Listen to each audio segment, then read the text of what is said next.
Bonjour à tous et bienvenue dans ce nouveau numéro de Toulouse et vous. On est ensemble encore pour quelques épisodes avant la pause de l'été. Bien évidemment, je suis entouré de Cédric et Pascal aujourd'hui. Bonjour messieurs. Et bonjour. Bonjour. Alors Alex, Toulouse et toi, ça va bien ou bien? Ça va bien. Écoute, je n'ai jamais vu une ville avec autant de travaux en simultané et pourtant je viens de Marseille. Voilà, comme vous le savez. Moi, j'ai tendance à le dire et j'avoue que c'est assez hallucinant. Bon, j'ai toujours dans l'espoir que bien évidemment ce sera pour du plus beau, du plus neuf. Mais c'est le but. Ça aurait pu se Normalement, faire. c'est fait pour ça, normalement. Tu sais, Je salue mes amis.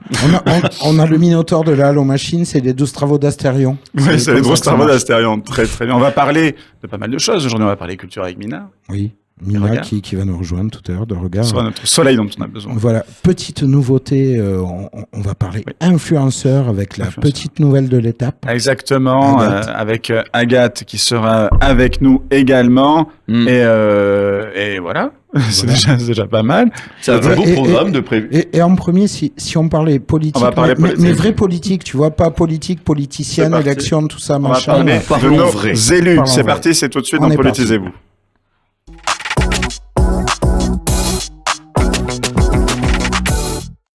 Nous avons avec nous Émilie Dalix, conseillère régionale Région Occitanie. Bonjour. Bonjour.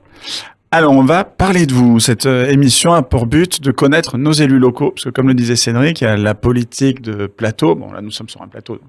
Mais de plateau télé un petit peu tous les jours. Et on a tendance un petit peu à s'énerver contre eux, à pas avoir confiance. Et puis, il y a les politiques, comme on a déjà reçu. Je pense à Guillaume d'Almeida, notamment, qui m'a dit, si t'inviter, Madame Dalix, et c'est vrai que le but est de faire connaître les gens qui sont sur le terrain. Alors, vous, quelle est votre... C'est une belle initiative parce qu'effectivement, on connaît assez peu nos élus locaux.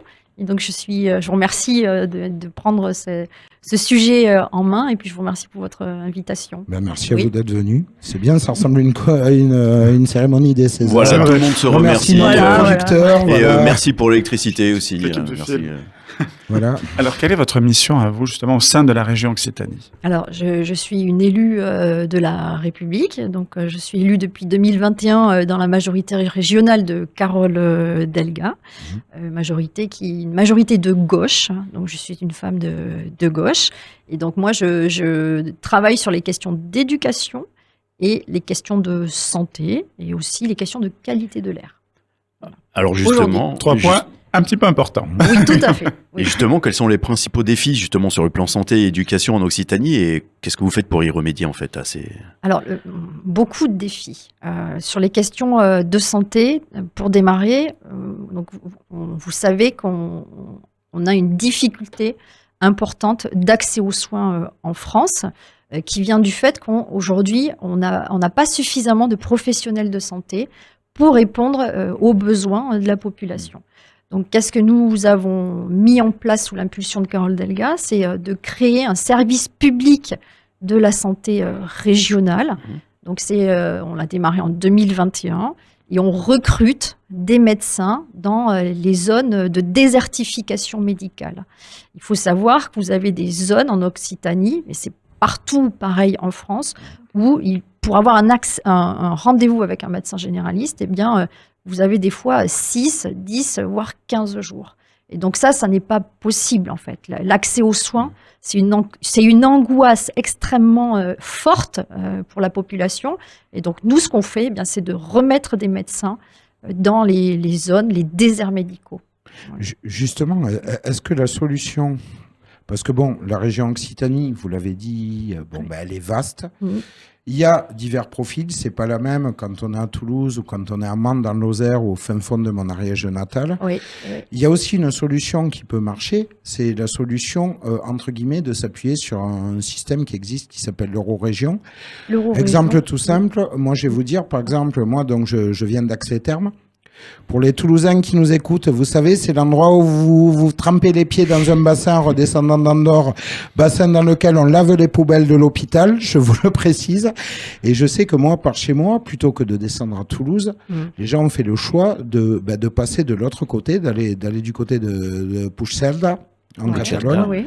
parce que c'est nettement plus simple d'avoir un rendez-vous médical. Donc déjà, vous en tant En qu'élu passant la frontière. Vous en tant qu'élu en charge de la santé, entre autres, vous en pensez quoi? Est-ce que c'est une bonne solution? Est-ce que ça veut dire qu'il faudrait réparer ce qui se passe de l'autre côté des Pyrénées? Il faut être lucide sur le fait qu'on va passer 10 ans extrêmement difficiles en France où il va falloir, en fait, pendant toute cette période, on reforme les médecins qui n'existent plus, qui sont partis à la retraite, notamment. Donc, on va avoir 10 ans difficiles devant nous. Donc, il faut qu'on prépare l'avenir. Donc, préparer l'avenir, c'est former les professionnels de santé de demain. Donc, ce qu'on fait au niveau régional, c'est que déjà, il faut susciter le désir de la jeune génération. Donc, dans le cadre de leur orientation, on leur permet, dans notamment nos lycées, de choisir les options de santé. Donc, on a 17 options santé sur la région. Donc, c'est novateur, là encore. Donc, déjà, susciter le désir et ensuite faire la promotion dans le cadre de l'orientation supérieure des métiers sanitaires et sociaux. Donc, il faut qu'on forme les professionnels de demain. Donc, susciter le désir, les former. Et ensuite, il faut se rendre compte aussi qu'on n'exerce plus les métiers de la médecine, comme le faisaient aussi les anciens médecins de famille qu'on a en tête. Les médecins d'aujourd'hui, ils veulent avoir une qualité de vie personnelle. Alors, c'est normal, c'est quelque part un droit qui est possible pour toutes et tous. Donc, mais ça veut dire qu'aujourd'hui, pour avoir... hier, on avait un médecin. Pour répondre à la même demande, à la même quantité d'actes médicaux, et bien aujourd'hui, il faut 2 médecins. Donc, on a un enjeu de formation qui est extrêmement important sur l'avenir. Mais qu'est-ce qui se plaignent? Les professionnels de la santé, ils sont bien traités. Et puis en plus, même si on les augmente pas, même s'ils ont des conditions de travail difficiles, au pire, on les applaudit pendant le Covid et tout va bien. Oui. Voilà, c'était la petite crotte de nez de base. Et vous avez aussi de l'expérience en sécurité sociale et RSE notamment. Ah, oui, tout à fait. Oui. En quoi est-ce que ça influence les politiques de santé régionales? Est-ce que ça influence? Peut-être je vais vous dire quelques mots sur mon parcours, parce que j'ai démarré la politique il n'y a pas très longtemps, pour être tout à fait transparente avec vous. J'ai un parcours militant. Donc, je suis arrivée en politique après un long parcours de militant associatif et militant, on va dire, syndical. Donc, j'ai fait ma bosse au travers de ce parcours-là, parce que j'ai eu au cours de ma vie envie de m'engager sur des sujets qui me semblaient justes et nécessaires pour la société. Donc, d'abord au niveau associatif sur les questions qui étaient liées à la petite enfance, parce que quand je suis devenue maman, je me suis heurtée à une difficulté première qui était celle pour pouvoir continuer à travailler, il fallait évidemment faire garder son enfant, son bébé.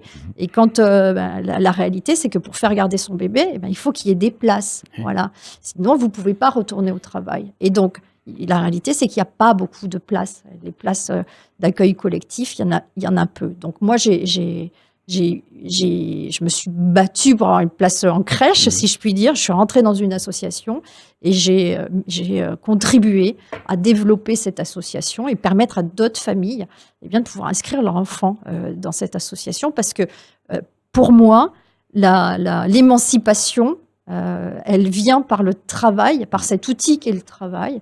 Quand vous ne pouvez pas faire garder votre enfant, vous ne pouvez pas après retourner au travail et vous ne pouvez pas vous accomplir en tant qu'individu.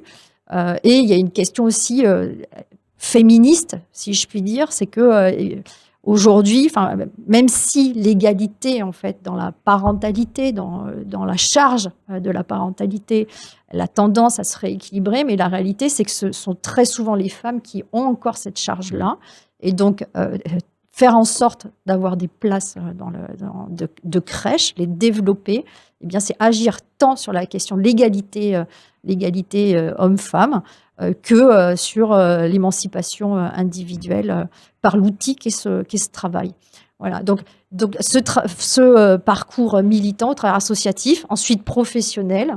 Je me suis engagée dans le cadre de mon activité professionnelle, c'est l'assurance maladie, la Sécu. Donc j'en profite pour saluer tous mes collègues que j'aime beaucoup. Donc c'est pareil, je ne me voyais pas travailler dans une entreprise privée à but lucratif. C'était pas du tout mon désir de vie.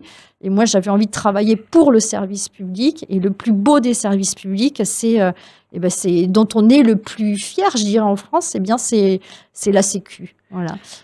Alors moi, je suis pas d'accord avec vous. Ah je bah, suis pas d'accord avec vous pour une chose, c'est que vous avez dit je suis novice en politique, j'ai commencé il y a pas longtemps. Ben non. Vous avez tout un parcours associatif, tout un parcours militant et tout. J'ai limite envie de vous dire, mais vous l'aurez compris, je suis un peu taquin. Vous avez le droit. Vous êtes devenu élu, qu'est-ce qui vous a pris d'arrêter la politique? Non, mais je n'ai pas arrêté parce que je continue.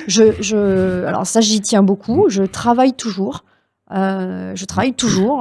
J'ai réduit mon temps d'activité professionnelle, mais je travaille toujours. Et ensuite, je suis toujours dans l'association à laquelle je suis rentrée il y a 15 ans parce que j'y ai mis beaucoup de cœur et j'ai envie de continuer. Et en fait, ça me permet, en tant qu'élu, d'être ancrée dans la réalité, dans le quotidien de vie de chacune et de chacun. Et je pense que connaître votre terrain vraiment quoi. Voilà, ça, le terrain. Comme la présidente de région elle le dit souvent, Carole Delga. Mon bureau, c'est le terrain. Mais effectivement, notre bureau, c'est le terrain. Quand vous n'avez plus d'ancrage dans le quotidien de vie de tout le monde, vous êtes complètement après déconnecté et puis vous faites pas des choses qui sont bonnes. Et vous avez preuve que ça marche. Vous avez également vu que vous avez différentes casquettes. Vous êtes aussi présidente d'Atmo, Occitanie, ce qui touche à tout ce qui est la qualité de l'air notamment. Oui. Quels sont les projets là en cours et à venir? Avec la ZFE qui s'en va, en plus, notamment. Ouais. Qu'est-ce que vous en pensez? Quoi, ZF, il y a plusieurs.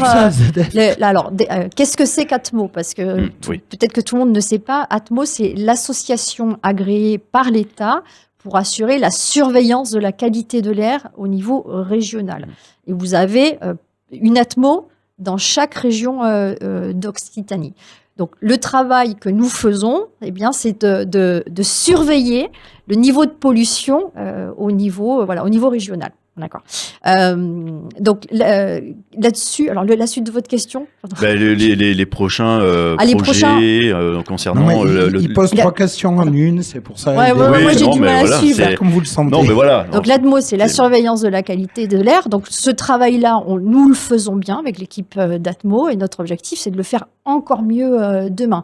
Et je suis certaine qu'on fera très très bien ce travail encore demain. Il faut savoir que la qualité de l'air en France a tendance à s'améliorer, mais pour autant, il nous faut rester prudents par rapport à cela, parce que demain, les seuils d'exigence à ne pas dépasser pour avoir une air qui soit respirable et qui ne nuise pas à la santé, les seuils vont baisser. Ça veut dire que les collectivités locales et les acteurs économiques vont devoir, avec ces seuils qui vont baisser, ils vont devoir retravailler leur politique pour faire en sorte qu'on ait un air qui soit qui soit plus respirable et qui soit bon.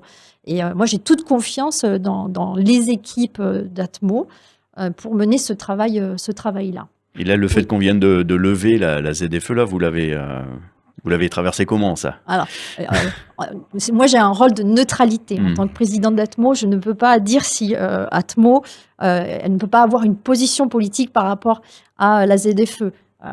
Ça veut dire que, parce que dans notre collège, on a une obligation, dans notre association, on a une obligation d'indépendance parce qu'on a 4 collèges qui constituent l'association.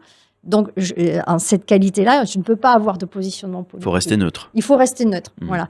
Et c'est cette neutralité qui fait qu'on est un tiers de confiance auprès de la population. D'accord. Oui. Mais justement, là, on est sur une problématique Vous l'avez dit, pas de prise de position partisane, j'ai envie de dire. De toute façon, on est sur un truc, à part quelques tarés qui sont climato-sceptiques et qui devraient peut-être un peu avoir écouté un peu plus à l'école, on est quand même sur une thématique qui dépasse le spectre politique. Vous êtes élu à ce niveau-là, au niveau régional. Est-ce qu'il y a des échanges avec les autres échelles, avec les municipalités, avec les départements, voire avec l'État? Comment ça se passe? Des échanges, c'est-à-dire sur les questions de transition écologique? Voilà, est-ce qu'il y a... Parce que bon, on va pas se mentir, la transition écologique, c'est quand même un truc qui nous touche tout le monde, hein, quelle que soit la couleur, l'origine réelle ou supposée, les idées politiques, l'orientation amoureuse, ça touche tout le monde, quoi. C'est clair que on est face à une situation que l'humanité n'a pas connue de façon dans une ère contemporaine. Donc on a ce mur en face de nous auquel on doit absolument trouver des solutions pour nous permettre de franchir ce cap qui est, c'est clair, la planète elle se réchauffe.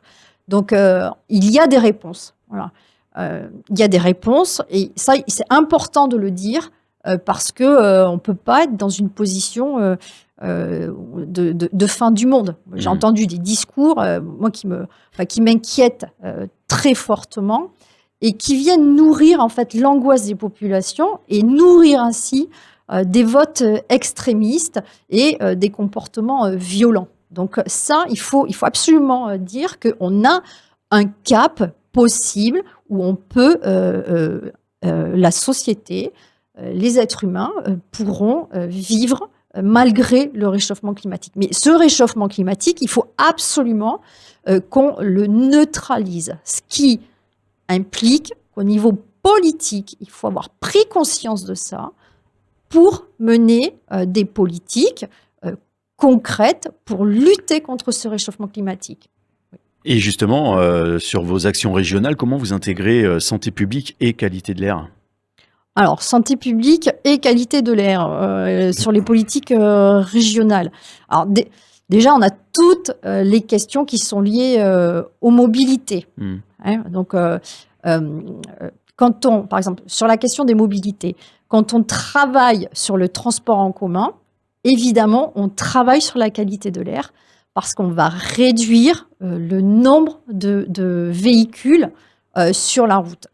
Il faut savoir que dans les polluants, on a une forte partie des polluants qui sont dangereux pour la santé, qui sont liés à la circulation, à l'usage automobile. Donc, si on réduit la part de l'automobile au profit du transport en commun, eh bien, on agit en faveur de la qualité de l'air. Et au niveau régional, pour vous donner des exemples, c'est très clairement, c'est des actions en faveur du train. Hein. On a développé une offre à destination notamment des plus jeunes, du plus égale 0. Plus vous prenez le train, moins ça vous coûte. Et puis, il y a aussi le train à 1 euro pour encourager la prise du train, notamment le week-end, où vous pouvez vous déplacer sur le réseau TER au prix de 1 euro. Donc, c'est le genre d'exemple qui permet d'agir concrètement pour infléchir cette dynamique d'air qui est de mauvaise qualité. Il y a aussi un truc qui est pas mal, c'est l'aide aux plus précaires, vu qu'en effet, les gens qui sont en situation de précarité peuvent bénéficier d'une vingtaine, si je me souviens bien, de transports gratuits dans toute la région en train. Oui. Ce qui permet d'aller chercher du travail et ce qui permet aussi, parce que des gens se disent, ils vont s'en servir pour aller... Ben oui, excusez-moi, les pauvres ont le droit aussi de temps en temps de pouvoir amener leurs enfants à la mer. Et le fait d'avoir un train gratuit, ça peut aider. Non, ils achètent pas des télés avec les primes de rentrée, mais bon, c'est... Voilà. Les gens qui croyaient pas ça, essayez d'être pauvres. Pas tous. Il y en a. C'est très important ce que vous venez de dire. Mais tu fais ce que tu veux si tu veux changer de télé. Mais bon, non, mais ça n'existe pas, ça. Non. Oui. Parce qu'il faut absolument qu'on ait un discours qui soit mobilisateur. On ne pourra pas embarquer la population vers de l'écologie si on n'a pas une réponse sociale derrière. Parce que ça coûte très cher. Donc, il faut qu'on ait un récit mobilisateur pour répondre à la question sociale et à la question écologique. Les deux sont imbriqués, intimement liés. Et c'est en ça que je veux rassurer les écologistes, parce que la ZFE veut dire donc des voitures qui pourront rentrer avec des pots d'échappement, voilà, qui ne sont pas aux normes, avec un moteur qui n'est pas aux normes. Mais en même temps, il y a tellement de pistes cyclables qui sont en train de se faire, tellement de parcs qui sont en train de se faire dans les villes. On enlève de plus en plus de place pour la voiture. Donc, naturellement, ça va se faire aussi, je pense, et ça commence déjà à se faire. On voit très peu de voitures très polluantes aujourd'hui. Quand on voit les leasings sur des voitures électriques ou hybrides, on voit que les prix sont vraiment en train de baisser. Et d'ici 5 à 10 ans, ça va complètement. Enfin, ça sera le prix peut-être même moins cher grâce aux avantages de primes qu'il pourrait y avoir là-dessus. Je pense que ça va se faire naturellement, parce que c'est vrai que la ZFE pose un problème, notamment pour les véhicules. Quand on a un véhicule qui pollue beaucoup en général, c'est à cause de l'argent qu'on n'a pas, et donc on a des véhicules qui polluent plus pour pas se payer une électrique. On va parler politique nationale. Est-ce que Olivier Faure va redevenir président, ou est-ce que ce sera Nicolas Meyer-Rossignol? Ou est-ce qu'on ne sait jamais, on pourrait peut-être voir, je sais pas, une femme du Sud qui aurait des envies de monter. Voilà, je dis ça. Elle n'est pas en campagne. Voilà, dont le prénom serait Carole. Non, mais elle n'est pas en campagne. Expert politique, elle n'est pas en campagne. Donc, ça ne sera pas Carole Delga. Voilà. Mais ce sera... Alors, on est en pleine élection pour redésigner notre ligne politique et aussi notre premier secrétaire. La question, c'est pas Olivier Faure, en fait. Elle n'est pas sur un individu. La question, elle est sur une ligne. Sur un projet. L'individu compte quand même un petit peu. L'individu, c'est l'incarnation qui compte. Il faut qu'il soit rassembleur. Moi, si vous voulez, mon sujet, c'est pas Olivier Faure. Mon sujet, c'est quel projet pour la France demain, pour que la gauche, cette gauche qui est en capacité de proposer des solutions et de gouverner, comment faire, quelle est la ligne que nous devons avoir pour arriver à atteindre ce cap. Parce qu'il faut qu'on soit clair, on a l'extrême droite en embuscade, et si nous, on n'est pas au rendez-vous, si la gauche de gouvernement n'est pas au rendez-vous, eh bien, il faut être clair, le Rassemblement national sera là, quoi. Donc, moi, mon sujet... Je pense qu'il y aura des barrages, comme il y a toujours eu. Il y a toujours eu des... Oui. Je n'ai pas dit. Ah, tu sais, à chaque fois que les socialistes, on peut rallier la LFI, ils l'ont fait. Donc aujourd'hui, on a beau dire que ça ne va pas se faire, ils avaient dit la même chose la dernière fois. Donc, c'est ce que peuvent se dire les gens. Oui, c'est effectivement ce qui s'est passé dans le cadre de la NUPES. Nous, notre ligne, la ligne que moi je défends, qui est celle de Nicolas Meyer-Rossignol, avec un certain nombre d'autres élus, eh bien, c'est cette ligne qui dit que nous devons avoir un cap clair, donc c'est-à-dire une proposition de gauche républicaine, féministe, laïque et universaliste. Et ce que nous disons, c'est que ce sont les valeurs qui déterminent les alliances et pas les alliances qui déterminent les valeurs. Et on doit absolument assumer cette position, parce que c'est à ce prix, en fait, que les citoyens de gauche nous referont confiance demain. Il nous faut reconquérir les cœurs, et on ne pourra le faire que si on démontre que nous avons une ligne claire sur les questions notamment d'alliance et surtout des valeurs. C'est une chose très importante, je trouve. On l'a déjà abordé avec d'autres invités dans Toulouse et vous, d'ailleurs. On embrasse, s'ils nous écoutent, Mathieu Sauce, Guillaume Delmeda Chavez. En fait, le Parti socialiste, moi, le problème en tant qu'individu qui considère que passé Philippe Poutou, on est à droite, j'aurais tendance à dire, c'est que le Parti socialiste, de Benoît Hamon à Manuel Valls, moi j'ai l'impression qu'il y a une espèce de grand pont qui est difficile à franchir. Et le PS, moi j'avais l'impression, pendant très longtemps, là, je donne un avis qui m'est très personnel, que c'était un peu la foire à la saucisse, que c'était un peu, allez hop, on est de gauche, on est gouvernementaux, et que bon, entre la gauche libérale et la gauche sociale, il y a quand même un pont. Et voilà, c'est vrai que c'est bien si jamais il y a une volonté de partir sur une ligne claire, quoi. Tout à fait, tout à fait. Alors, ce qu'on dit, c'est qu'on est, la ligne que nous portons n'est ni social-populiste, ni social-libérale, parce que voilà, effectivement, il y a entre ces deux espaces-là, il y a un espace qui est la social-démocratie, qui donne envie et qui est en capacité de gagner.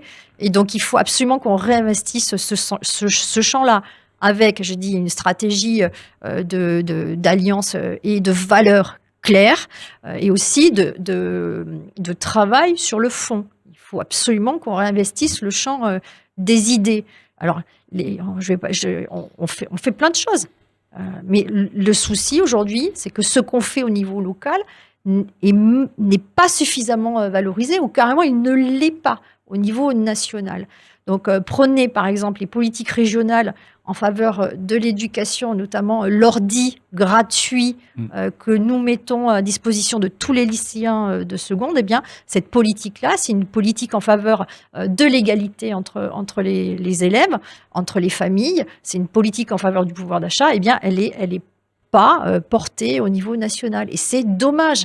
Donc, il faut effectivement qu'on réinvestisse ce champ des idées et puis qu'on les porte, qu'on les porte au niveau national. Justement, est-ce qu'il n'y a pas une nécessité d'appuyer sur un truc qui s'appelle la décentralisation, mais une vraie décentralisation, parce que là, on a, comment dire en occitan, une décentralisation de farlabique, c'est-à-dire on dit aux collectivités locales, bon, ben, vous avez la responsabilité, mais nous, on garde le blé, hein, et puis débrouillez-vous. Est-ce que, justement, ça serait pas nécessaire, j'ai fait un parallèle que je fais souvent, moi, ça me fait rire quand on parle de politique agricole à mener sur la France. Ouais, mais la problématique, voilà, d'un agriculteur dans la Provence où est né Alex, dans la montagne ariégeoise où je suis né, à Levallois-Perret où tu as vécu. Oui, voilà, ouais, non, mais ça a été que 5 ans de ma vie, Levallois. Voilà. Hein. Attends, voilà, il y a pas, et c'est pareil sur tous les niveaux, il y a des problématiques différentes selon les endroits. Donc, est-ce qu'il ne faudrait pas appuyer un peu plus sur cette décentralisation ? Oui, c'est un point qu'on défend effectivement au niveau régional, hein, par l'intermédiaire des régions de France. Il y a trop de centralisation en France. Il faut qu'on donne, une fois que les élus locaux ils aient la possibilité d'agir directement chez eux. Et j'ai en tête notamment un livre qui est sorti il n'y a pas très longtemps de Camille Pouponneau, que je salue au passage, qui a démissionné de son mandat de maire parce que justement, elle n'avait plus les capacités d'agir sur son mandat. Donc, effectivement, il faut plus de décentralisation et donner la capacité aux collectivités locales de mener les politiques concrètes qui touchent le quotidien des Français.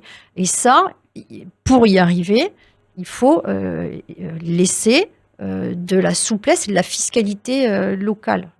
On peut pas. Enfin, aujourd'hui, on est sous la perfusion de l'État. Enfin, on n'a pas de marge de manœuvre. Donc, quand l'État dit on réduit la voilure, oui, nous on peut pas actionner autre chose que la réduction de la voilure. C'est dingue, parce que tout le monde, beaucoup veulent ça, et ça ne se fera pas. C'est ça qui est tragique, en fait, c'est ce que vous dites. Tout le monde le dit, tout le monde le souhaite. Je crois à gauche comme à droite, il y en a énormément. Et pourtant, ça ne se fait pas. Alors que la région Occitanie est une région objectivement qui marche très bien. On n'aura pas, quand il y a des matchs de foot, il y a pas ce qui se passe en Île-de-France. La région Occitanie est plutôt un art de vivre et un système économique qui fonctionne extrêmement bien. Donc c'est vrai que c'est dommage, une fois de plus, que là-haut, que la fête soit gâchée. Que la fête soit gâchée par un système qui n'a pas envie de changer. Voilà, c'est vrai que c'est assez dommage. Il reste quelques minutes. On est dans Toulouse et vous. Quel est votre Toulouse, à vous ?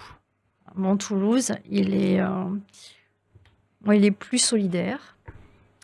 Il est avec une vision aussi dans lequel on replace la protection des individus qui sont les plus vulnérables au cœur d'un projet de société. Parce que moi, ce que j'ai le sentiment, c'est que nous vivons dans une ville qui se gentrifie et les classes populaires, elles sont laissées, si je puis dire, sur le banc. Voilà. Donc ça, moi, ça me questionne beaucoup. Et donc, notamment, la question du service public. Je pense qu'il y a un sujet sur la question du service public. On ne peut pas laisser, comme projet politique, on ne peut pas avoir le libéralisme ou laisser les entreprises privées définir le service que pourra avoir les Toulousains. Donc, moi, je ne suis pas opposée au privé, ce n'est pas le sujet. Les deux se complètent. Mais typiquement, en matière de santé, Toulouse est devenu le plus grand désert médical urbain de France. On a 100 000 Toulousains qui n'ont pas de médecin traitant. Donc, qu'est-ce qu'on peut faire face à ça ? Eh bien, on peut apporter une réponse en service public. Puisque les privés ne s'installent pas, eh bien, on doit pouvoir, nous, prendre, quand on est aux manettes, prendre le relais et apporter une solution à la population. C'est vrai que c'est malheureux quand même qu'il y ait autant de déserts médicaux alors qu'on a des comme l'Oncopole, on a aussi des hôpitaux, on a des choses qui sont reconnues, qui est quand même chocolatine. Non, mais au niveau médical, on a quand même des structures qui sont innovantes, et reconnues, comme l'Oncopole. La future municipale vous inspire aux élections? Disons que j'ai des idées en tête, des idées que je porte au travers du Parti socialiste avec mes camarades du Parti socialiste, et que effectivement j'ai une voix à porter dans ce cadre-là, que je le fais avec mes camarades, et nous porterons cette voix pour les municipales de 2020. Oui. Justement sur ces municipales, alors.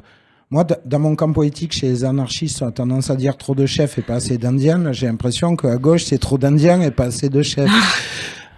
Est-ce que va y arriver à y avoir un accord comme la dernière fois? Là, on voit pêle-mêle plein de candidats possibles. Il y a Régis Godet qui se positionne.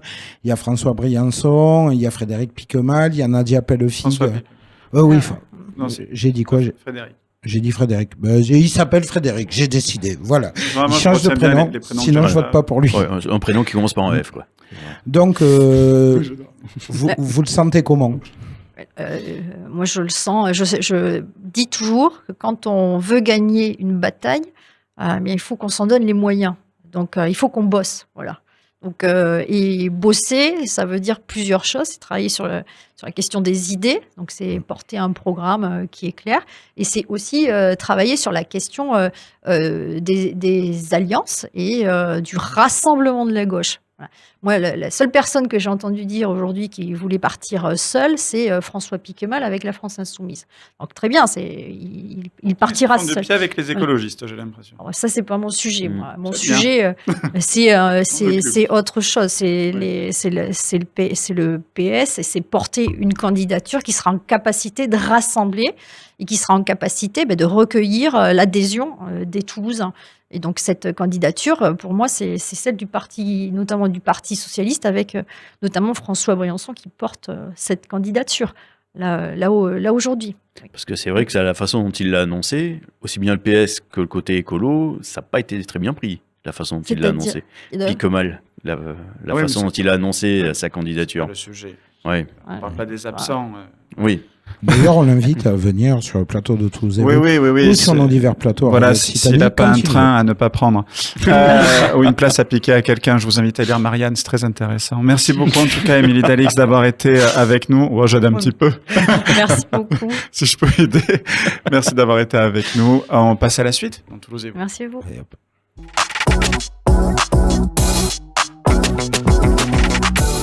Et une nouvelle rubrique dans Toulouse et vous pour terminer l'année avec une nouvelle chroniqueuse que vous avez déjà vue en m'accompagnant à plusieurs reprises, en s'accompagnant aussi toute seule et avec ses invités dans Mood Mag Toulouse. Vous l'avez vu, il faut se le dire. Entre autres, Agathe Breuil est avec nous. Bonjour. Bonjour Agathe, je suis très heureux. Moi aussi, je suis ravie d'être autour de la table aujourd'hui. C'est la famille, bien évidemment. Donc, très, très heureux.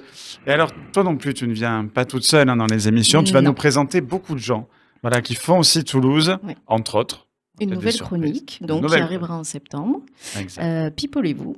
donc avec des people toulousains et pas que. Picolez-vous, c'est l'apéro, c'est ça? Ça, c'est ta chronique. Ça te parle, ça. C'est ta chronique. Non, aujourd'hui, j'ai le plaisir de vous présenter un homme pour qui le mot modération est clairement un prénom oublié. Son frigo est mieux garni qu'un buffet de mariage. Sur Instagram, il transforme chaque repas en banquet et chaque apéro en cérémonie. Son foie a déjà déposé son préavis, mais lui, il continue à lever le coude pour la beauté du geste.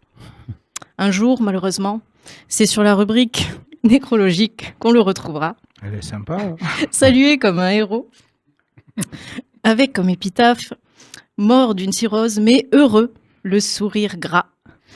Un verre de vin encore tiède à la main. » Bref, il est le seul influenceur qui pourrait être sponsorisé par Saint-Émilion, mais aussi par le service des pathologies de Purpan. Je vous présente Damien Épicurien. Bonjour. Très beau papier, bonjour Damien. Ça, c'est de la présentation, ça. Et on répète, parce qu'il faut le faire en général, c'est bien quand c'est moi qui le fais avec ma voix. Pour votre santé, attention à l'abus d'alcool. Bon, on répète qu'il ne boit pas autant qu'on le voit sur les vidéos. Non. Attention, c'est réalisé par un professionnel, c'est ce qu'il faut. Tout à fait, ne réalisez pas chez vous. Et avec trucage. Je fais moi-même les cascades. Comme Tom Cruise, il fait ses cascades. Attention, on va dire que c'est de sa faute après. Donc Damien, merci d'avoir accepté mon invitation. Du coup, tu es le premier invité de cette rubrique. Eh bien, avec plaisir, très honoré. Voilà, un joli petit teasing. Donc avec Damien, on se connaît déjà un petit peu. Voilà, on a fait quelques... C'est ton fils? Non, on a le même âge. On dirait pas comme ça, mais... Et non. T'es bien conservé pour tes 60 ans. C'est ça que tu commences à planifier, ouais. Mais justement, c'est l'alcool qui conserve. Voilà. Très bien. Voilà, donc Damien, depuis qu'on ne s'est pas vu, on a dit, on a calculé à peu près peut-être 26 ans. 26 ans, ouais. Qu'est-ce qui s'est passé depuis 26 ans? Beaucoup de choses, j'imagine que toi aussi. Mais moi, pour ma part, j'ai grandi, j'ai continué un petit peu l'école. J'ai eu mon bac et je devais faire un BTS suite à mon bac, avoir eu le bac. Et je suis rentré dans la restauration pour le mois de juillet pour payer mes vacances en août. Avant de commencer la rentrée, j'ai jamais fait de BTS parce que je suis resté dans la restauration. Tu devais partir en quoi en BTS? NRC, négociation, relation client. Ok. Et je suis toujours en relation avec les clients, vu que j'ai fait barman. Et, mais j'ai pas eu le diplôme. Enfin, j'ai pas commencé le diplôme. Et du coup, après, et depuis, j'ai été directeur d'établissement, j'ai eu un restaurant, un bar. On peut dire le nom, parce que c'était une institution quand même à Toulouse. De quoi? Mon bar? Oui. Le Papagayo. Voilà. Ah, d'accord. Ouais. Le Papagayo, j'ai eu le pitcher aussi. Depuis le Mamagayo, exactement. Parce que ce sont des femmes qui ont repris. C'est trois amis qui ont repris ça et ça marche plutôt pas mal apparemment. Donc, voilà. Les étudiants en droit connaissent bien en général. Oui, de toute façon, on ne peut pas faire plus près de la fac que le Papagayo. Enfin, le Mamagayo maintenant. Le Mamagayo maintenant. Le Mamagayo. Ok, et du coup, comment t'es venue cette vie d'épicurien avec cette page Instagram où maintenant tu as près de 83 000 abonnés, j'ai vu? C'est ça, mais j'étais pas prédestiné à faire ça. J'étais en soirée dans ma maison de montagne avec tous mes amis et j'avais mis des cailles, je pendais des cailles au-dessus du feu. Et là, tout le monde filmait. Et de toute façon, généralement, quand je vais à la montagne, je fais des grosses bouffes et tout le monde filme. Et je leur dis, mais est-ce que vous regardez les vidéos que vous prenez en soirée? Est-ce que vous remontez un peu sur votre téléphone? Et je leur ai dit, au cas où, moi, je vais faire une vidéo de chaque soirée qu'on fait. Et je vais faire un Instagram pour nous où je mettrai que les copains. Et je mettrai les soirées. T'as beaucoup de copains, du coup, alors. Ouais, non, mais en fait, ce qui s'est passé, c'est que j'ai pas mis l'Instagram en privé. Donc, il y a plusieurs vidéos qu'on tournait. Et du coup, moi, je me suis laissé prendre au jeu. Et ça a fait boule de neige, quoi. Et ça, exactement, ça a fait boule de neige. Et rapidement. Jusqu'à arriver sur Mapster, du coup. Oui.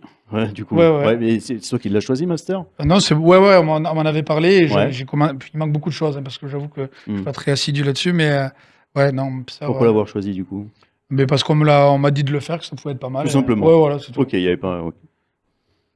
Et du coup, ton compte Instagram aujourd'hui, c'est un peu le Louvre de la bouffe, on va pas se le cacher. Tu dirais que tu es plutôt curateur du goût? Curateur du goût? Ouais, ou influenceur de calories? Influenceur de calories. Ouais, c'est ça. Hein. Et donc, tu testes les bonnes adresses aussi sur ce compte?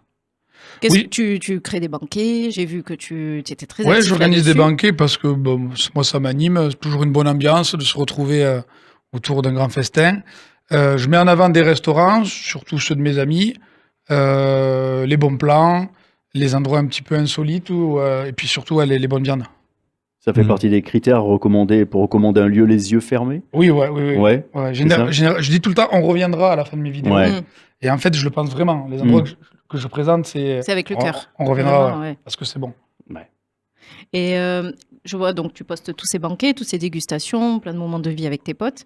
Est-ce que toi, tu cuisines ou tu préfères déboucher la bouteille? Je me débrouille, mais bon, j'ai pas le talent d'un cuisinier. Je fais ça chez moi, tranquille. Je rate souvent aussi. Ouais. Mais sinon, je suis plus fort à l'ouverture de tu bouteille. débouches. Ouais. Chacun son domaine. Je suis plus dans hein. le liège que dans la poêle, on va dire. Chacun son truc. Et on imagine que tu as dû vivre quelques grands moments avec toutes ces soirées, tous ces banquets, des moments d'excès. Est-ce que tu as, je sais pas, une anecdote, un banquet que tu as adoré ou tu as voilà, le plus fou que tu aies pu faire, je sais pas, ça peut être... Oui, si, ouais. Ouais. Si, un ventre glisse qui a failli mal terminer à la fin d'un banquet. Donc, on avait enlevé tout sur les tables, on avait foutu du savon, de l'eau, et il y avait le brasero au bout. Ouais. Et vous l'avez?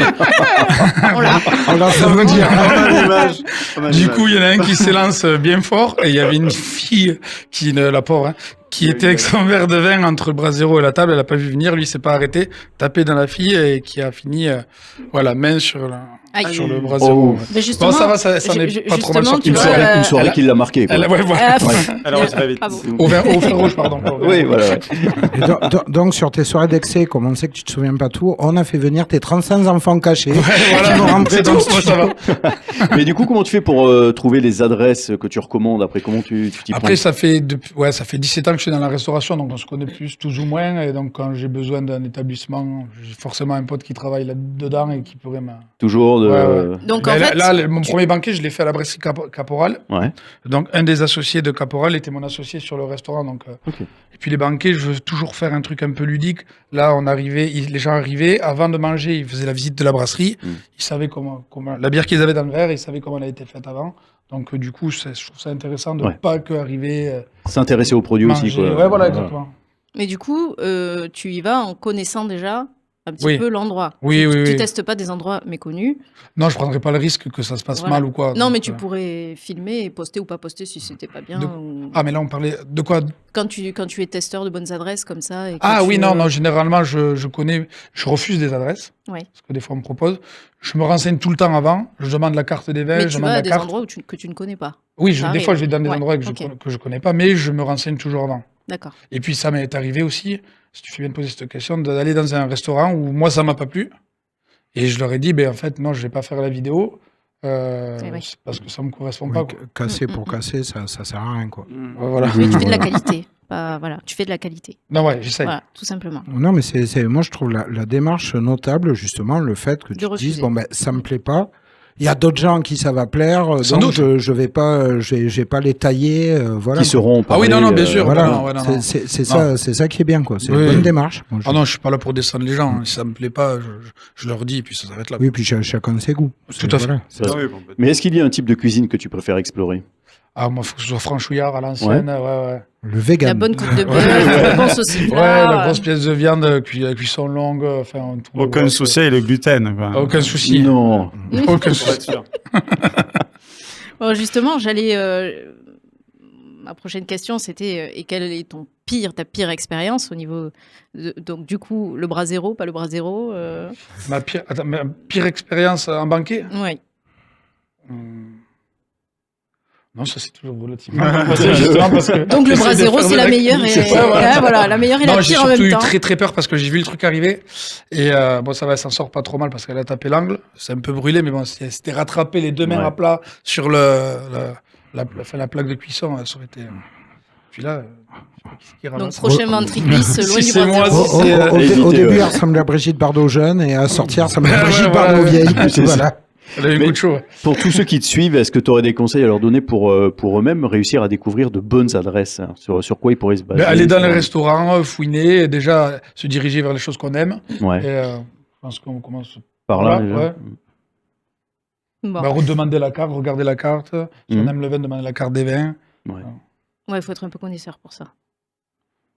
Oui, non, pour le vin, oui, mais après, tu tu sais généralement ce que tu aimes manger. Donc, sur Google, facilement, tu tapes ce que tu aimes manger, tu regardes les restos et il y a les avis et tout. Il y a plein de choses pour se diriger vers un bon truc. Quoi. Et en vin, justement, plutôt fruité, plutôt tannique. Ça dépend ce que je mange. Mais sinon, j'aime. Ouais. Mais sinon, un petit blanc pour le poisson, un rouge pour la viande. Le fromage, un petit blanc aussi. Voilà, ouais. Ah voilà, foie gras au blanc ou au rouge? Tiens, voilà un sujet de débat. Blanc doux. Ça peut aussi au rouge. Ouais. Un blanc doux pour moi. Enfin, un peu de sucré avec. Un petit pâchering du Vigbil, un truc du genre. Ouais, ou ce terne, c'est pas mal. Et alors justement, on rebondit sur ce que tu viens de dire, ce que tu aimes et ce que tu n'aimes pas. Si on devait créer un menu Damien épicurien, de l'entrée au digestif, qu'est-ce que tu choisirais? Alors, entrée, escargot au pied de cochon. Plat de résistance, un agneau cuisson longue, une épaule d'agneau cuisson longue, ça c'est la folie. Avec les pommes de terre à l'ail de ma grand-mère. Ça y est, j'ai T'es faim. venu avec, j'espère. Et là, t'as le foyer qui remonte. Là. Dessert. Ouais, simple, efficace, baba au rhum. Hein. Ah bah écoute, il y a Petit Bonhomme aussi. Il y a Et Dijon Armagnac. Oh, bah, petit Armagnac pour faire descendre tout. Combien d'âge? Alors, ça dépend le domaine, mais moi j'aime bien le domaine d'Arros ou la balle. 12 ans d'âge, c'est pas mal. Ça commence à être pas mal. Ouais, on va terminer un petit peu classe. Si ton médecin te parle de modération, justement, qu'est-ce que tu fais? Alors, tu changes de médecin ou tu lui offres un verre pour détendre l'ambiance? Les deux. Non, je lui offre un verre pour détendre l'ambiance et je le rassure. Non, parce que la question est venue quand même. J'ai prise de sang, j'ai une triglycéride un peu élevée. Donc, non, mais je fais attention parce que mine de rien, je fais pas mal de sport. La semaine, j'essaye de manger correctement. J'ai un suivi. Non. Après, le week-end, je lâche léger. En fait, c'est une carrière de sportif, ce que tu fais quelque part. Voilà, c'est un travail de fond. Ouais, voilà. C'est du fond. Pas du ski, mais c'est... Il y a la forme avec. Non, mais c'est vrai, la semaine, j'évite de boire. Je fais pas de gros repas. Sport, 5 fois par semaine. Ouais. Et voilà. Sinon c'est possible. Il faut quand même équilibrer. J'ai bientôt 40 ans, j'ai quand même un peu gaffe. Faut quand même faire gaffe. Vita les salades, en fait. Il a perdu des points de vie en faisant ce banquet. Et après, quels sont tes projets pour la suite? Projet perso, projet pro? Est-ce qu'il y a des choses à venir? Tu peux nous teaser quelque chose? Projet pro, oui. Je cherche un restaurant. Là, avec des amis. Périphérie, parce que j'aimerais bien avoir un parking, beaucoup de places. Avoir un terrain de pétanque, pouvoir mettre un gros barbecue à l'extérieur, parce que je veux ma viande, je veux qu'elle soit cuite au feu de bois. Je vois pas. Très bien. Plancha, poêle, je sais pas. C'est bon, mais c'est meilleur avec le feu. Non, mais on te suit. Et puis là, je m'associe avec un couple d'amis pour des petits studios de sport. Donc voilà, je reste toujours aussi un petit peu dans le sport. C'est-à-dire que tu manges ton entrecôte et en même temps tu fais des pompes. Voilà, plutôt que manger l'entrecôte. Ouais. Au lieu d'avoir des distribs de canettes, pour manger ou je mange de pour éliminer. C'est ça, à voir. Et de préférence, cheminer aussi dans le resto, comme ça en hiver, ça marche aussi. Ah ouais, exactement. Non, mais c'est ça, on s'est renseigné en centre-ville. C'est une tannée énorme pour trouver des. Je crois qu'il n'y a qu'un resto qui le fait, c'est celui des Carmes. Il y en a un au Carme, Oui, c'est la Braisière. Il y a la Braisière, il y a le... Tu rachètes un vieux courte-paille. Il y a le Don Pancho. Il y a le Don Pancho et il y a aussi le... Ah, c'est un pote, Julien. Bon, j'ai l'Aubrac. Okay. Et le problème, si un de ces trois vend le restaurant avec la cheminée, si tu fais un nouveau bail, tu n'as pas le droit d'utiliser la cheminée. Ah merde. D'accord. Voilà, donc, puis les copros... Les normes. Les moyens qu'il y ait un feu de bois tous les soirs... Bon, le premier cité, aussi, mais... à l'extérieur, il y aura moins de soucis. Ils sont jaloux. Ouais, voilà. Le premier cité, j'y ai jamais mangé, mais je l'avais vu dans un React à l'addition, s'il vous plaît, sur Toulouse, et ça donne envie, quoi. De toute façon, les trois que j'ai cités, de toute façon, c'est feu de bois, donc ça change tout pour moi. Et justement, sur les supports, tu es sur Instagram, là, surtout, tu as songé à aller sur d'autres supports, sur YouTube. Je suis sur TikTok aussi, vite fait, mais bon, TikTok, c'est ma cible. Enfin, j'ai pas de cible, en fait, les gens qui me suivent. Ouais, c'est 35. C'est ça, ouais.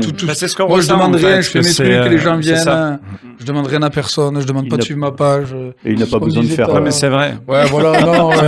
J'ai ma petite phrase et on reviendra, et puis voilà, quoi. Donc, TikTok, c'est surtout 18-22, je pense, ou 18-23. C'est beaucoup plus jeune. Donc, voilà, non.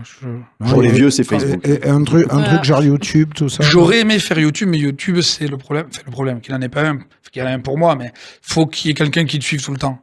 En fait, si on veut faire des formats longs... Il y a des gros montages à faire. Ouais, il y a des montages à faire, ça demande énormément de temps. Moi, j'ai mon iPhone, je fais ma vidéo d'1 minute 30 max, puis voilà quoi. Tu suis c'est que du one shot. Pardon. Tu suis certains youtubeurs justement. YouTube, j'ai même pas de compte YouTube. Je suis sur Insta, beaucoup. Ouais, je suis vraiment sur Insta. Ouais, tu travailles sur le short, quoi. Bon, voilà, c'est ça. Puis ça marche bien. D'ailleurs, j'ai remarqué dès que je fais des petits montages, c'est les vidéos qui marchent le moins bien. Je dois être nul en montage peut-être, mais non, sinon c'est que du one shot. Voilà, même si je répète souvent. Ça rajoute du naturel, le one shot, c'est ça qui est bien. Voilà, c'est ça. Je me prends pas du tout la tête, même si je bafouille sur une vidéo. Parce que ça fait des millions de vues et puis c'est assez impressionnant parce que t'imagines, t'as ton téléphone, tu te dis il y a 9 millions de personnes, mais toi ce que ça fait quand même. Non, mais ce qu'ils aiment aussi, c'est la spontanéité. C'est ça. C'est ce qu'on me dit, donc j'imagine que ça va. Tu vas sur les réseaux pour t'évader et là ils l'ont complètement. Mais les shorts, c'est en train de retomber, les formats longs sont en train de reprendre de l'essor. Et format long, c'est quoi format long? C'est par exemple une émission de plus de 20 minutes. Ouais. Et si tu veux un bon caméraman, on en sur connaît YouTube. un. Non mais sur YouTube. Si tu veux un bon caméraman. Je vais être honnête, je n'y connais rien moi en fait. Moi je fais mes trucs. Mais justement, en fait, je vais te dire, c'est pour ça que tu marches aussi. C'est parce que justement, tu fais comme t'es en fait. Et résultat, les gens ils le sentent et ils se disent waouh. Oui, je me prends pas la tête. Cette qualité, en plus on a de bonnes choses, on a de bons produits, c'est drôle aussi. Mais je pense que la bouffe, ça parle à tout le monde. Ouais. Non, et puis t'as le côté. Je pense que je suis sur un sujet quand même. Tu nous fais la cuisine des moustiquaires là. T'as ce côté franchouillard avec le parler du Sud-Ouest.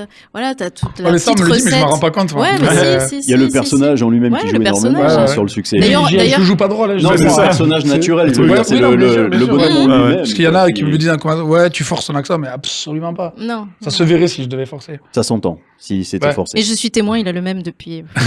Oui. Vous étiez en couche culotte ensemble. Non, au collège. En fait, c'est pas que tu manges beaucoup, c'est que comme t'as plein de gens qui te suivent sur YouTube, tu manges pour tout le monde en fait. Voilà, exactement. C'est ça. Sur Instagram. Et pour terminer, quel est le programme des festivités, des bamboches, des rassemblements joyeux de cet été? Alors moi, cet été, je travaille dans une guinguette. Ça s'appelle les Jardins de Candy. C'est à côté de Portet-sur-Garonne. Et d'ailleurs, on ouvre après-demain. Et donc moi, les festivités, vu que je fais la saison sur les 3 mois, je vais pas en faire trop, mais je vais en créer par contre là où je bosse. Je fais des banquets, je fais des repas inversés aussi. On commence par le dessert, par l'armagnac. Dessert. Les repas inversés, je croyais qu'en fait les gens venaient et ce sont eux qui te faisaient à manger. Non, c'est juste pour ça que je vais inviter beaucoup de monde. En rapport à le domaine de Candy, ta guinguette rapport avec le domaine de Candy, qui est le domaine viticole de Toulouse. Ouais, mais c'est ça, c'est les jardins de Candy. D'accord. Ils sont exploités 3 mois par an. C'est les Jean-Jacques. C'est Jean-Jacques Bolzan que vous avez reçu quand j'étais pas là. Candy, c'est là où il y avait avant les terrains de motocross là. Exactement. C'est là. Et d'ailleurs, très bon vin, le vin de Candy. Franchement, j'ai bien connu. Je crois qu'il travaille plus. J'ai bien connu Michel Fréja, qui il y a des vins qui sont pas dégueux. Moi, je préfère au fronton personnellement. On est bien au pays de Candy. Ouais. Ça s'écrit pas pareil. Exactement. En tout cas, merci d'avoir répondu à l'invitation. Et voilà, du coup, merci Agathe vous avez pour cette découvert belle découverte, Damien. parce que vraiment, je me suis abonné et c'est vrai qu'on se régale. Voilà. Il y a de quoi faire. Merci beaucoup, Damien, d'avoir été avec nous. Merci Agathe pour cette nouvelle chronique. Et à la j'espère rentrée, que ça va perdurer. Exactement. Et bravo pour cette belle chronique. Ouais. Merci. Mais elle est géniale, mais je le savais de toute façon. Je sais. C'est parce que tu me disais dans la voiture en arrivant. C'est qui celle-là? Mais je la connais pas.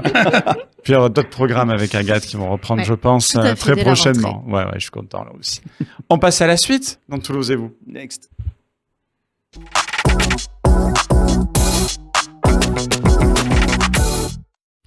Et la suite, vous la connaissez, c'est avec Mina Fawar qu'on est très heureux de recevoir. Et oui, si elle était un site internet, ce ne serait pas Pornhub ou YouPorn, parce qu'on ne veut pas qu'on nous l'interdise. Non, voilà, mais remets le couteau dans la plaie, le pauvre. Si jamais c'était un salon de massage, Patrick Bruel n'y rentrerait pas. Ouais, notre soleil, notre rayon de lune. Je savais qu'il allait dire ça. Oui, non, mais là, tu es malade. Moi, je pensais pas du tout qu'il allait dire ça, pardon. Je ne connais pas encore. Ouais, non, mais 17 ans de vie commune avec Alex. Mais oui, je sais, mais moi, non. Du coup, c'est un vieux couple. Tu n'es pas venue toute seule, Mina, non, évidemment. je ne suis pas venue toute seule. Je suis venue avec l'artiste Foé, un artiste chanteur, auteur, compositeur, interprète, qui fait plutôt de la chanson pop électro. Son prochain EP, le dernier EP qui vient de sortir, c'est de l'Italo Disco. Donc, avec beaucoup de sonorités années 80. Avec des pattes? Non, Avec des pattes, non, pas du tout. Et d'ailleurs, en 2023, attention, je vais parler italien, taisez-vous. Oula. En 202023, tu as fait 10 millions de streams avec la reprise de Sarà perché ti amo. Sarà perché ti amo. Merci. Allez. Perché ti amo. Vous voyez ou pas? In confusione. Ah, voilà. Sarà perché ti amo. Donc là, c'était ton gros tube en 2023. Ricci et Poveri, c'était dans les années 80, ça. Ouais, c'est ça, c'est un gros tube de l'époque. Et puis, en fait, moi, j'ai un peu fait ça parce que j'avais une série de vidéos sur les réseaux sociaux où j'adaptais des titres italiens en français. Puis après aussi des titres anglais aussi. Il y avait ABBA, il y avait les Beatles. Et donc, et puis à un moment, j'ai sorti cette reprise et vraiment, elle a pété de ouf, quoi. Surtout que c'est un morceau hyper connu qui plaît encore aujourd'hui, 40 ans après, quoi. C'est c'est indémodable, quoi. C'est vraiment, même des gamins de 8 ans, ils peuvent chanter à fond cette chanson. Et voilà, donc on l'a sorti et puis ça a vraiment bien fonctionné. Donc après, j'ai un peu continué sur le concept et puis là, du coup, j'ai fait un EP dans la continuité avec des sonorités, on va dire italo-disco, mais ça reste aussi quand même très chanson en vrai. Et c'est pas avec ça que tu as démarré. Tu as démarré quand même par des études scientifiques et musicales. Et en quoi ça jouait sur ton approche créative, tout ça? En fait, j'ai commencé vraiment par des études. Enfin, j'ai toujours fait de la musique depuis que je suis tout petit. Et puis, mais sauf que la musique, j'ai jamais pensé en faire un métier, quoi. C'était plus par passion. J'avais un groupe et tout ça. Et au final, j'ai fait des études. Donc, j'ai fait un DUT, génie mécanique et productique à Toulouse. Donc, dans spécialité aérospatiale. Donc, voilà, c'est pour faire original à Toulouse. T'aurais jamais trouvé de travail avec ça à Toulouse. Ouais, je pense, c'est sûr, certains, ça aurait été. Non, mais ouais, du coup, j'ai fait ça. Et puis après, j'ai eu l'opportunité de rencontrer un producteur qui m'a fait confiance et qui m'a fait rencontrer un label avec lequel j'ai sorti, voilà, un album. Mais c'est vrai qu'au début, mon approche c'était pas du tout musicale. Moi, je faisais ça juste pour me faire plaisir et je pensais pas du tout faire un métier dans Mais il y avait, mine de rien, avec ton nom de scène, il y a quand même un lien avec la littérature. Ouais. Ouais, Foé par rapport à Robinson. Ça vient de Daniel Defoe. Ouais, voilà. C'est Robinson Crusoe. C'est Crusoe, ouais. C'est Robinson Crusoe. Mercredi. C'est Alex et sa dame, c'est bon ça. Bah ouais, mais du coup, parce que en fait, au final, ma mère, elle m'a dit, lis ce livre de Robinson Crusoe. Et en fait, l'auteur, elle disait Daniel Defoe. Oui. Et alors que c'est Daniel Defoe, en fait. C'est ça. Et moi, j'ai toujours gardé ce Foe en tête. Et puis, en fait, c'est un livre qui m'a vachement inspiré pour écrire mes premières chansons. Voilà, je m'imaginais dans ma chambre tout seul sur une île déserte. Et je me suis toujours dit que je ferais une référence à ça un jour, je sais pas trop de quelle manière. Et voilà, donc j'ai gardé Foé parce que je trouve que c'est simple et ça se retient facilement. Tu me diras, si ta mère t'avait conseillé 51 degrés, Foé, ça marchait aussi. Il se ferait à tous les degrés. T'as dit que t'avais commencé en groupe et après t'es passé tout seul. Ça t'a fait quoi la transition du groupe au solo? Déjà dans le groupe, c'était plus un truc où il y avait que toi qui composais ou c'était une composition de groupe? En fait, c'était vraiment amateur, quoi. C'est-à-dire qu'on faisait des répètes tous les mercredis. Et puis moi, voilà, je rêvais vraiment de faire de la musique. Mes autres potes aussi, je pense qu'ils voulaient vraiment faire de la musique, mais ils étaient tellement brillants comparé à moi qu'eux, ils sont allés plutôt Sciences Po, des grandes études et tout ça. Et donc ouais, c'est vrai qu'à la fin du groupe, ça a été très compliqué puisque moi, je me suis dit là, c'est sûr, c'est mort, quoi, parce que plus personne veut faire de la musique. Je suis tout seul là, c'est fini. Donc c'est pour ça après que je me suis mis dans des études un peu classiques. Et puis, mais après, j'ai toujours continué parce que pour me faire plaisir à faire des trucs dans mon coin. Et finalement, c'est ça qui a payé plus que toutes ces années de groupe. Voilà. Et donc, ton EP, on en parlait tout à l'heure, donc qui est sorti il y a quelques jours. On n'a pas la date exacte parce que ce n'est pas une émission directe, c'est enregistré, n'est-ce pas? Ouais. Ouh, j'ai levé le voile. Mince. Donc il est sorti il y a quelques jours. Mais nous ne sommes pas vrais, nous sommes des hologrammes. C'est une IA. Donc il s'appelle Nostalgia Forever. Pourquoi tu l'as appelé comme ça? C'est quoi? Pourquoi la nostalgie? C'est plutôt positif, c'est négatif? C'est quoi ta définition de la nostalgie? En fait, pour moi, c'était quelque chose au début d'assez positif. Puis ma grand-mère m'a dit putain, c'est marrant, t'es assez nostalgique. Et en fait, je savais pas que nostalgique aussi c'était un terme pour dire la mélancolie, la déprime et la dépression. Et c'est vrai qu'en fait, finalement, je trouve ça assez beau en fait de ce mot nostalgie. On sait pas trop en fait. C'est entre deux un peu. Ouais, ça peut être hyper positif parce que la nostalgie de l'été qui vient de passer, il y a un peu ce sentiment de tristesse. Et donc c'est vrai qu'en fait au final je me suis rendu compte que depuis le début en fait moi je suis vraiment quelqu'un de nostalgique en fait à fond. Et donc je me suis dit là en plus les chansons, il y a plein de références aux années 80, à des sonorités avec des synthés qu'on a utilisés, même sur la chanson Sauvage par exemple, on a utilisé un synthé qui vient du chanteur Christophe, parce que le gars avec qui on a fait Sauvage qui s'appelle Augustin Charnet, il y avait Marceau aussi qui a beaucoup travaillé avec Christophe.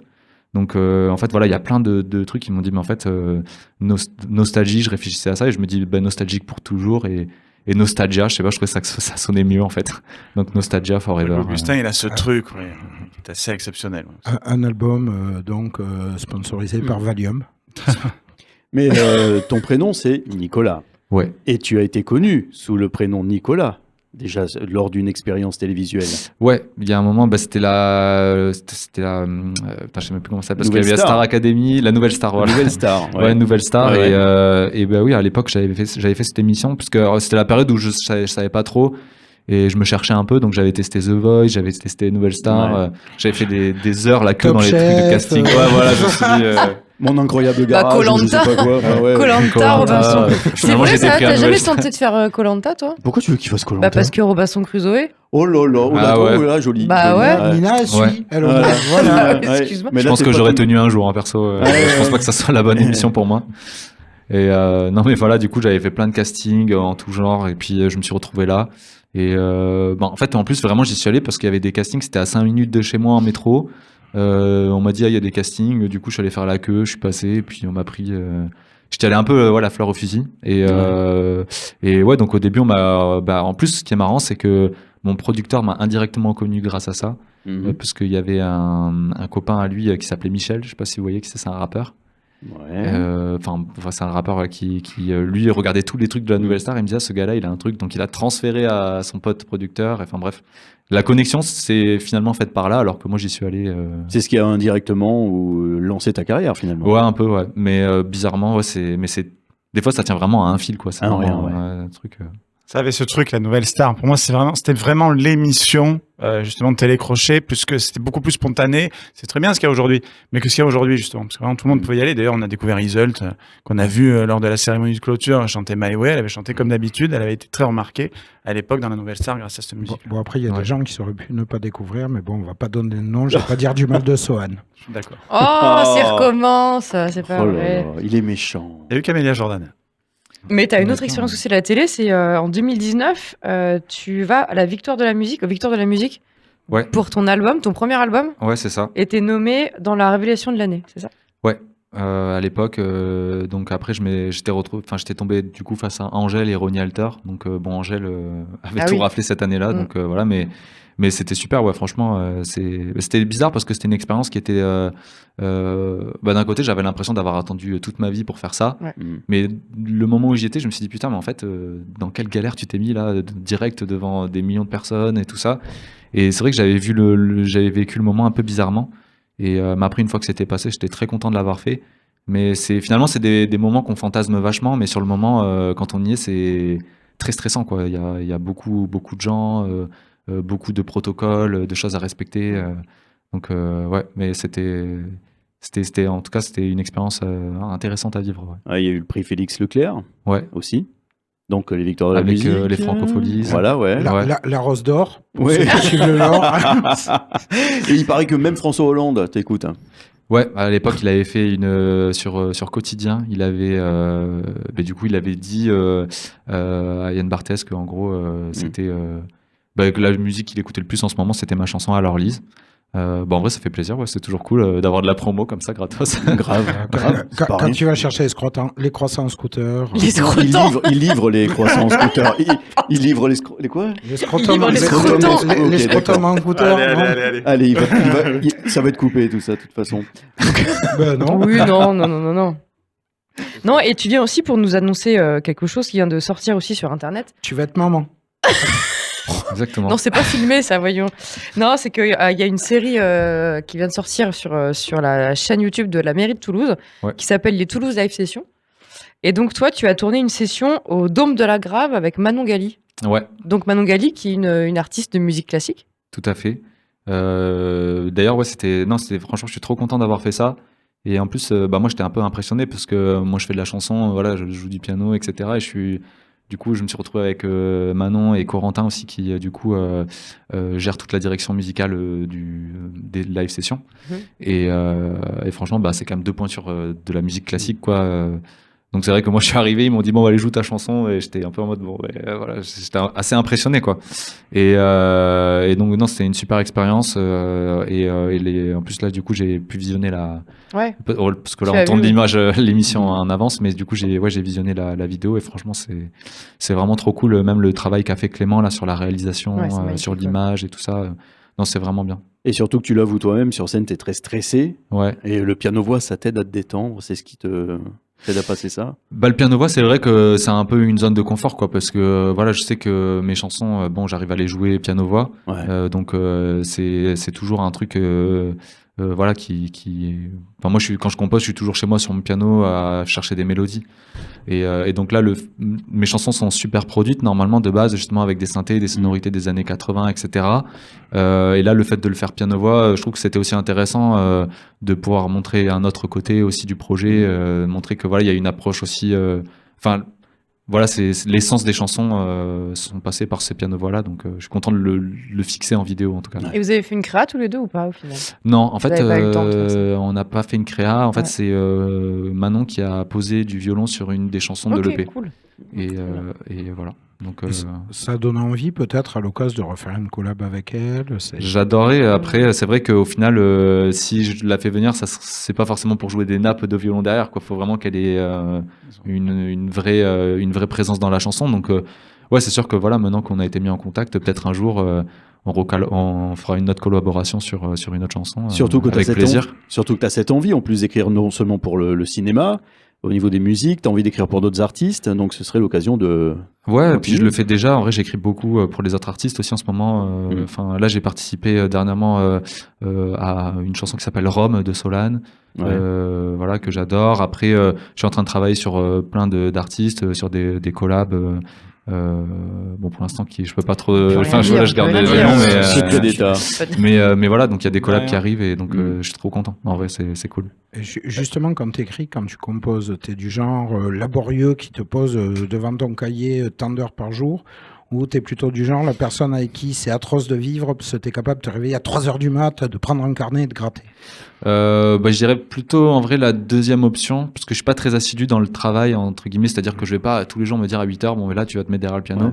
C'est plus, je fais des choses et puis d'un coup il y a une idée qui me vient et soit je l'enregistre sur mon téléphone, soit si j'ai le piano à côté, je vais poser l'idée, je m'enregistre et si j'ai le temps je la produis et j'essaie de finir la chanson. Mais c'est vrai que là par exemple dans mes mémos, j'ai 1 million de mémos vocaux. D'abord musique ou d'abord texte? D'abord musique. Ok. Ouais, toujours. On écoute justement. Allez. À quoi ça ressemble pour ceux qui ne connaissent pas encore. S'il en reste. C'est tout de suite dans Toulouse. Ah, c'est la version live là maintenant. Ouais. Okay. Ouais. Ok. Quoi? On a commencé?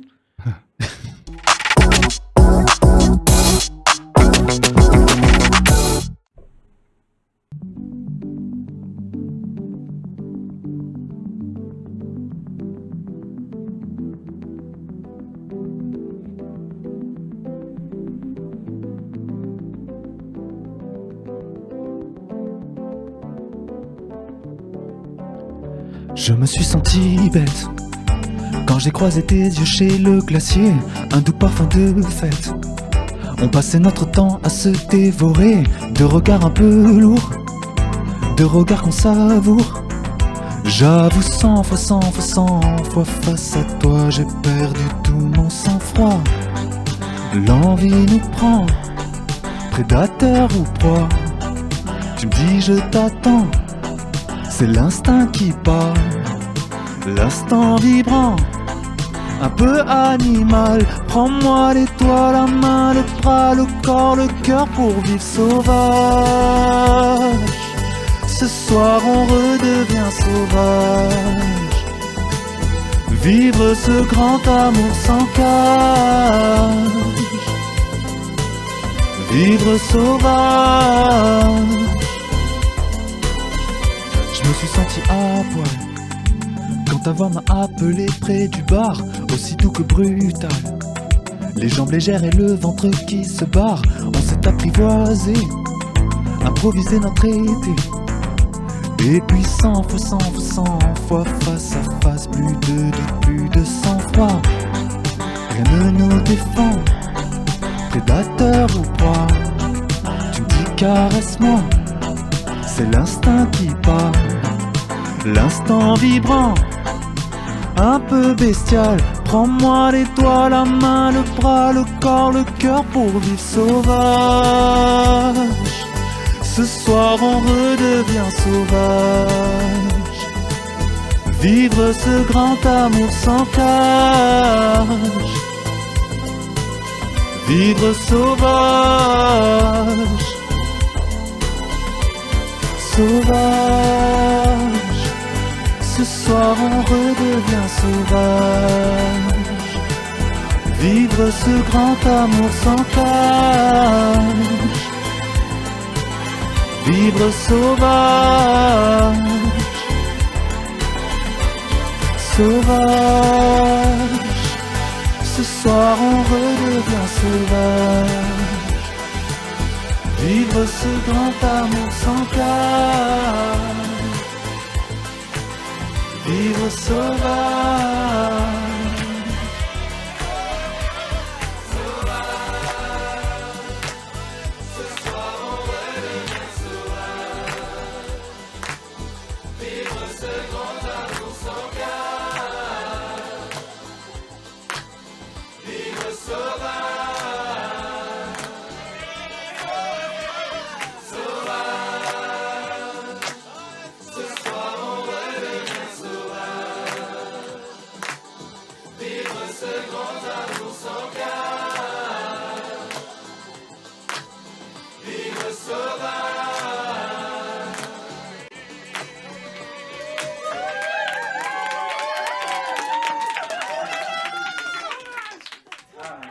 Les vacances. Moi, je vous le dis tout de suite. Caliente, ça va être sur la playlist de la voiture, bien évidemment, dans Toulouse et vous. C'est chaud. Sûr. Jingle.